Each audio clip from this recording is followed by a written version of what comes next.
जो ये कोऑर्डिनेटर लगाए गए हैं उनके अंदर कमियां है। नीचे जो है वो कैंडिडेट जबरदस्ती उन्होंने चुनाव लड़ाने का काम किया है। 6 महीने 1 वर्ष पहले आप जो है मैदान में उतारिए प्रत्याशी को, जो है कि भाई आप तैयारी कीजिए, उसका रिजल्ट भी अच्छा आएगा। तो सर मना क्यों नहीं किया था आपने, जब पता है आपको कि 10-12 दिन रहते हैं? जी मना किया, उसमें जो है हमारा नाम मेंशन करके लेकर के आए। नीचे से ऊपर तक सबको पता है कि भाई बहुजन समाज पार्टी की आज स्थिति क्या है, कि लोग पहले एक समय वो था कि जब 5-5, 6-6 कैंडिडेट आनंद जी के प्रोग्राम मांगे, सुदेश आर्या जी जो हमारे कोऑर्डिनेटर हैं मेरे ऊपर लगाए हुए थे, तो जो हमारा क्षेत्र देख रहे थे लोकसभा हमारी, तो उन्होंने जो है मुझे कोई भी कार्यक्रम दिलाने का काम नहीं किया। मतलब आपने आकाश आनंद जी के लिए रिक्वेस्ट की थी कि 2 कार्यक्रम मंगोलपुरी में लगाने चाहिए, जनवरी और 2 फरवरी के 2 कार्यक्रम की डिमांड। एनबी न्यूज़ 24x7 नीलम बोध के साथ। और साथियों आज हूँ मैं मिलेनियम पार्क में। जिस तरह से दिल्ली के जो नतीजे आए हैं चुनावी, वास्तव में वो चौंकाने वाले हैं।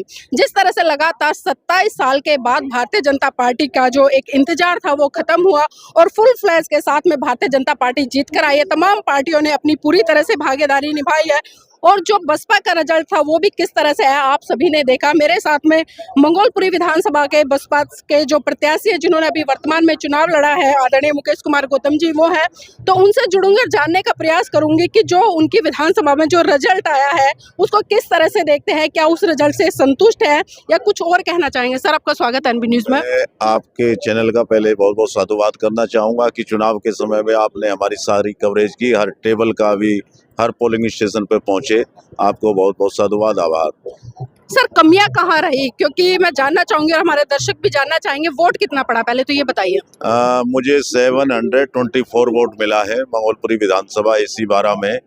तो मुझे 16 जनवरी को मुझे टिकट जो है दिया गया।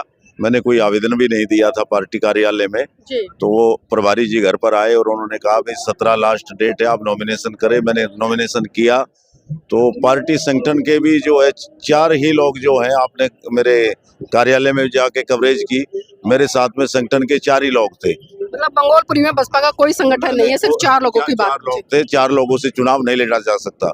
मैंने अपने एफर्ट्स पे फिर भी इधर उधर से लोगों को बुला करके चुनाव जो है अपना दमदारी के साथ में लड़ा है। मैंने 2 आकाश आनंद जी के प्रोग्राम मांगे, सुदेश आर्या जी जो हमारे कोऑर्डिनेटर हैं मेरे ऊपर लगाए हुए थे, तो जो हमारा क्षेत्र देख रहे थे लोकसभा हमारी, तो उन्होंने जो है मुझे कोई भी कार्यक्रम दिलाने का काम नहीं किया। मतलब आपने आकाश आनंद जी के लिए रिक्वेस्ट की थी कि 2 कार्यक्रम मंगोलपुरी में लगाने चाहिए, जनवरी और 2 फरवरी के 2 कार्यक्रम की डिमांड की थी कि भाई जो भी उसमें खर्च आएगा, समाज, जब मैं 1 नोट और 1 वोट की अपील कर रहा हूँ तो समाज के बीच में राष्ट्रीय नेतृत्व आना चाहिए, तो उनकी तरफ से कोई मुझे जो है किसी तरह का सहयोग नहीं मिला। कारण क्या रहा सर, वो जानने का प्रयास किया कि उन्होंने आपको समय क्यों नहीं दिया? भाई कारण ये है, वो कहते हैं इसमें कार्यक्रम में खर्च ज्यादा आता है। भाई खर्च जो है, जब हमारे पास टेंट है, स्टेज है, सारी व्यवस्था है और प्रचार सामग्री है, लगभग जो है 2.5 लाख रुपए की मैंने प्रचार सामग्री जो है, लड़ियां, झंडे वंडे सब जो है, तो वो मैंने खरीदे। मेरा तो उन्होंने 2.5 लाख रुपया वो कूड़ा कराने का काम किया है जी। तो मतलब नाराजगी एक तरह से बसपा पदाधिकारियों से, नाराजगी है। तो सर इस तरह से हमने देखा कि तमाम दिल्ली में जो रिजल्ट आया है, सिर्फ 15 सीटों की अगर मैं बात करूं तो 15 सीटें ऐसी रही है जहां पर बहुजन समाज पार्टी ने 1000 से ऊपर वोट हासिल किया, वरना सभी में 1000 से नीचे है।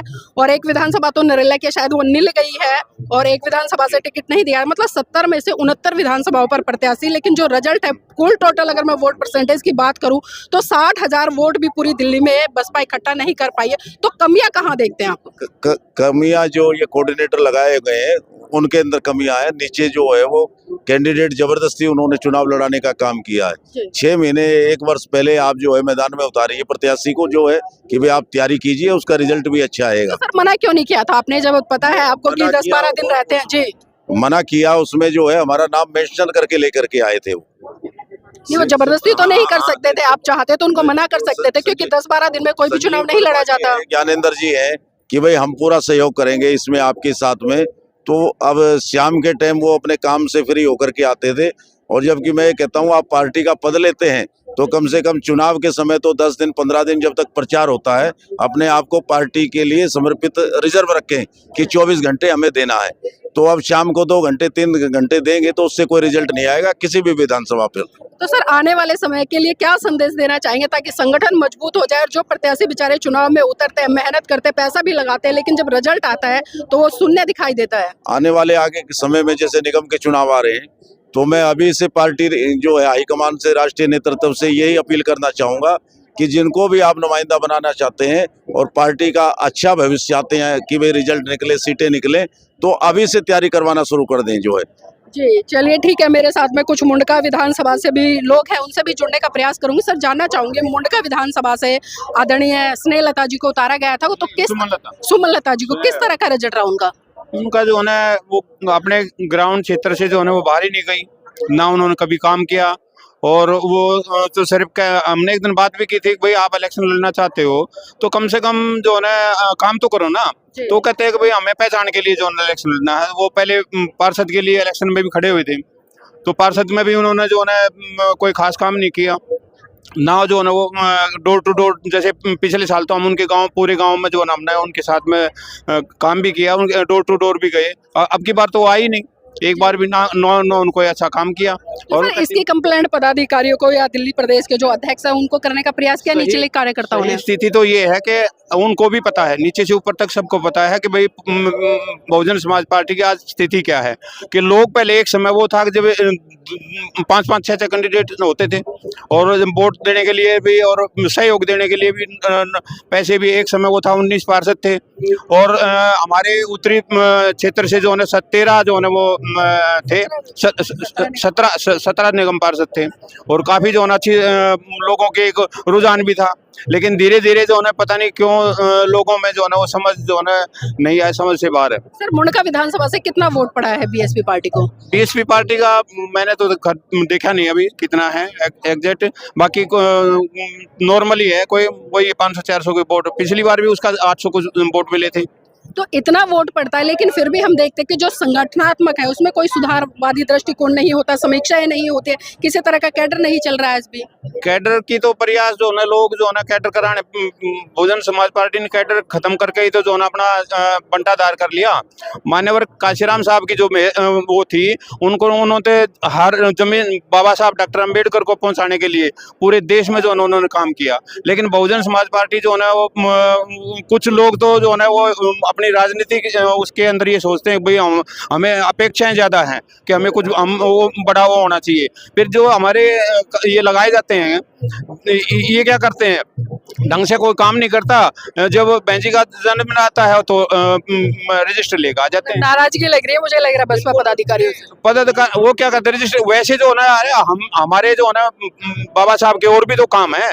भारतीय बौद्ध महासभा हमें काम करने के लिए उनको कहो तो वो जो उन्होंने कहा हमारा राजनीतिक काम है, तुम राजनीतिक काम को भी अच्छी तरह नहीं संभाल रहे, दम का काम कहाँ संभाल। चलिए ठीक है सर, बहुत बहुत साधुवाद हमारे साथ जुड़ने के लिए। इसी कड़ी में कुछ हमारे साथ में महिला साथियों से जुड़ेंगे। आपका नाम क्या है? पूनम। आप पूनम जी कहाँ से आए हैं? नजफगढ़ से। नजफगढ़ से। अभी चुनाव थे, जिस तरह का नतीजा है, तो पहले जानना चाहूंगी किसको वोट दिया था आपने? मैंने मायावती बीएसपी को दिया जी। तो जो रिजल्ट आया उससे संतुष्ट है आप? नहीं है। कमियां कहाँ दिखाई दी? क्योंकि आप जब महिलाएं आपस में चर्चाएं करती हैं, जो है समाज के जागरूक नहीं है। जागरूक नहीं। हाँ। तो कारण क्या लगता है कि जागरूकता की कमी है? ज्यादा जागरूकता की जरूरत है महिलाओं से ही। जैसे आजकल फैमिली चलती है तो अब महिलाओं की ज्यादा चलती है। महिलाएं ज्यादातर पूजा पाठ में लगी रहती है, वो इस साइड आ ही नहीं रही, राजनीति में सक्रिय नहीं है। नहीं, उनको ये इस चीज से कोई मतलब ही नहीं है कि किसको वोट देना है किसको नहीं, उनको वोट का अधिकार पता नहीं है। जी। तो देखिए यहाँ पर जिस तरह से महिलाओं ने बताया कि महिलाओं को वोट का अधिकार नहीं पता है, और यही कारण है कहीं ना कहीं जो एक कैडर के माध्यम से लोगों को पता चलता है कि how to vote, whom to vote, where to vote, कि वोट कहाँ करना है, किसको करना है, किस लिए करना है, ये बहुत बड़ा सवाल है। लेकिन जिस तरह से तमाम चीज़ें कैडर के माध्यम से पदाधिकारियों को, जो कार्यकर्ता है या जो आम जनता है, उसको समझानी चाहिए, लेकिन हम देखते हैं कि वहाँ पर काम नहीं हो रहा। और उसी का नतीजा है कि दिल्ली में जितने निराशाजनक परिणाम आए हैं, वास्तव में चौंकाने वाले हैं। अगर अब भी पदाधिकारी या कार्यकर्ता या संगठन मजबूती के साथ में नहीं लगता है तो साथियों इसका खामियाजा बहुत बुरी तरह से भुगतना पड़ेगा। तो मैं चाहूंगी आप इस वीडियो को लाइक करें, शेयर करें और कमेंट के माध्यम से बताएं कि ये वीडियो आपको कैसी लगी।